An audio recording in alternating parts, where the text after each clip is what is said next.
श्री हरि विष्णु, राधे राधे। आप सभी का मेरे चैनल में बहुत बहुत स्वागत है। आज हम आपके लिए शनिवार व्रत कथा लेकर आए हैं। कथा पूरी सुनिएगा और अच्छी लगे तो प्लीज़ लाइक, चैनल को सब्सक्राइब जरूर कीजिएगा। एक समय स्वर्गलोक में सबसे बड़ा कौन के प्रश्न पर नवग्रहों में वाद विवाद हो गया। विवाद इतना बढ़ा कि परस्पर भयंकर युद्ध की स्थिति बन गई। निर्णय के लिए सभी देवता देवराज इंद्र के पास पहुंचे और बोले, हे देवराज, आपको निर्णय करना होगा कि हम में से सबसे बड़ा कौन है। देवताओं का प्रश्न सुनकर देवराज इंद्र उलझन में पड़ गए। इंद्र बोले, मैं इस प्रश्न का उत्तर देने में असमर्थ हूँ। हम सभी पृथ्वी लोक में उज्जैनी नगरी में राजा विक्रमादित्य के पास चलते हैं। देवराज इंद्र सहित सभी ग्रह देवता उज्जैनी नगरी पहुंचे। महल में पहुंचकर जब देवताओं ने उनसे प्रश्न पूछा तो राजा विक्रमादित्य भी कुछ देर के लिए परेशान हो उठे। अचानक राजा विक्रमादित्य को एक उपाय सूझा और उन्होंने विभिन्न धातुओं स्वर्ण, रजत यानी चांदी, कांसा, ताम्र, सीसा, रांगा, जस्ता, अभ्रक व लोहे के 9 आसन बनवाए। धातुओं के गुणों के अनुसार सभी आसनों को एक दूसरे के पीछे रखवाकर उन्होंने देवताओं को अपने अपने सिंहासन पर बैठने को कहा। देवताओं के बैठने के बाद राजा विक्रमादित्य ने कहा, आपका निर्णय तो स्वयं हो गया। जो सबसे पहले सिंहासन पर विराजमान है वही सबसे बड़ा है। राजा विक्रमादित्य के निर्णय को सुनकर शनि देवता ने सबसे पीछे आसन पर बैठने के कारण अपने को छोटा जानकर क्रोधित होकर कहा, राजा विक्रमादित्य, तुमने मुझे सबसे पीछे बैठाकर मेरा अपमान किया है। शनि ने कहा, सूर्य एक राशि पर 1 महीने, चंद्रमा 2.25 दिन, मंगल 1.5 महीने, बुध और शुक्र 1 महीने, बृहस्पति 13 महीने रहते हैं, लेकिन मैं किसी राशि पर 7.5 वर्ष तक रहता हूँ। बड़े बड़े देवताओं को मैंने अपने प्रकोप से पीड़ित किया है। राम को 7.5 के कारण ही वन में जाकर रहना पड़ा और रावण को 7.5 के कारण ही युद्ध में मृत्यु का शिकार बनना पड़ा। इसके बाद अन्य ग्रहों के देवता तो प्रसन्नता के साथ चले गए, परंतु शनिदेव बड़े क्रोध के साथ वहां से विदा हुए।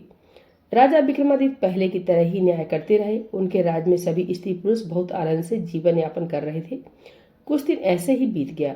उधर शनि देवता अपने अपमान को नहीं भूले। विक्रमादित्य से बदला लेने के लिए एक दिन शनिदेव ने घोड़े के व्यापारी का रूप धारण किया और बहुत से घोड़ों के साथ उज्जैनी नगरी पहुंचे। राजा विक्रमादित्य ने राज्य में किसी घोड़े के व्यापारी के आने का समाचार सुना तो अपने अश्वपाल को कुछ घोड़े खरीदने के लिए भेजा। घोड़े बहुत कीमती थे। अश्वपाल ने जब वापस लौटकर इस संबंध में बताया तो राजा विक्रमादित्य ने स्वयं आकर एक सुंदर व शक्तिशाली घोड़े को पसंद किया। घोड़े की चाल देखने के लिए राजा उस घोड़े पर सवार हुए तो वह घोड़ा बिजली की गति से दौड़ पड़ा। तेजी से दौड़ता हुआ घोड़ा राजा को दूर एक जंगल में ले गया और फिर राजा को वहां गिराकर जंगल में कहीं गायब हो गया। राजा अपने नगर को लौटने के लिए जंगल में भटकने लगा, लेकिन उन्हें लौटने का कोई रास्ता नहीं मिला। राजा को भूख प्यास लगाई। बहुत घूमने पर उसे एक चरवाहा मिला। राजा ने उससे पानी मांगा। पानी पीकर राजा ने उस चरवाहे को अपनी अंगूठी दे दी।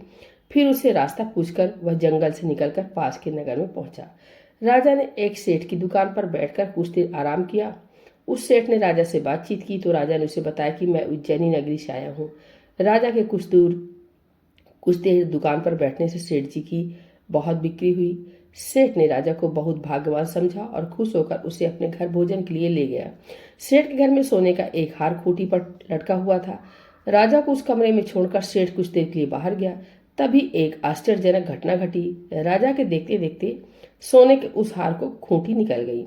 सेठ ने कमरे में लौटकर हार को गायब देखा तो चोरी का संदेह राजा पर ही किया, क्योंकि उस कमरे में राजा ही अकेला बैठा था। सेठ ने अपने नौकरी से कहा कि इस परदेसी को रस्सियों से बांध कर नगर के राजा के पास ले चलो। राजा ने विक्रमादित्य से हार के बारे में पूछा तो उसने बताया कि उसके देखते ही देखते खूंटी ने हार को निगल लिया था। इस पर राजा ने क्रोधित होकर चोरी करने के अपराध में विक्रमादित्य के हाथ पांव काटने का आदेश दे दिया। राजा विक्रमादित्य के हाथ पांव काटकर उसे नगर की सड़क पर छोड़ दिया गया। कुछ दिन बाद एक तेली उसे उठाकर अपने घर ले गया और उसे अपने कोलू पर बैठा दिया। राजा आवाज देकर बैलों को हाँकता रहता। इस तरह तेली का बैल चलता रहता और राजा को भोजन मिलता रहा। सन के प्रकोप की 7.5 पूरी होने पर वर्षा ऋतु प्रारंभ हुई। राजा विक्रमादित्य एक रात मेघ मल्हार गा रहा था कि तभी नगर के राजा की लड़की राजकुमारी मोहिनी रथ पर सवार उस तेली के घर के पास से गुजरी। उसने मेघ मल्हार सुना तो उसे बहुत अच्छा लगा और दासी को भेजकर गाने वाले को बुला लाने को कहा। दासी ने लौटकर राजकुमारी को अपंग राजा के बारे में सब कुछ बता दिया।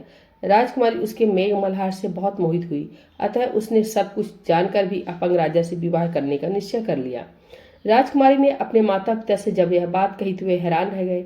रानी ने मोहिनी को समझाया, बेटी तेरे भाग में तो किसी राजा की रानी होना लिखा है, फिर तू उस अपंग से विवाह करके अपने पांव पर कुल्हाड़ी क्यों मार रही हो। राजकुमारी ने अपनी जिद नहीं छोड़ी। अपनी जिद पूरी कराने के लिए उसने भोजन करना छोड़ दिया और प्राण त्याग देने पर निश्चय कर लिया। आखिर राजा रानी को विवश होकर अपंग विक्रमादित्य से राजकुमारी का विवाह करना पड़ा। विवाह के बाद राजा विक्रमादित्य और राजकुमारी तेली के घर में रहने लगे। उसी रात स्वप्न में शनिदेव ने राजा से कहा, राजा तुमने मेरा प्रकोप देख लिया, मैंने तुम्हें अपने अपमान का दंड दिया है। राजा ने शनिदेव से क्षमा करने को कहा और प्रार्थना की, हे शनिदेव, आपने जितना दुख मुझे दिया है अन्य किसी को न देना। शनिदेव ने कुछ सोचकर कहा, राजा मैं तुम्हारी प्रार्थना स्वीकार करता हूँ। जो कोई स्त्री पुरुष मेरी पूजा करेगा, शनिवार को व्रत करके मेरी व्रत कथा सुनेगा, उस पर मेरी अनुकंपा बनी रहेगी। प्रातःकाल राजा विक्रमादित्य की नींद खुली तो अपने हाथ पांव देखकर राजा को बहुत खुशी हुई। उसने मन ही मन शनिदेव को प्रणाम किया।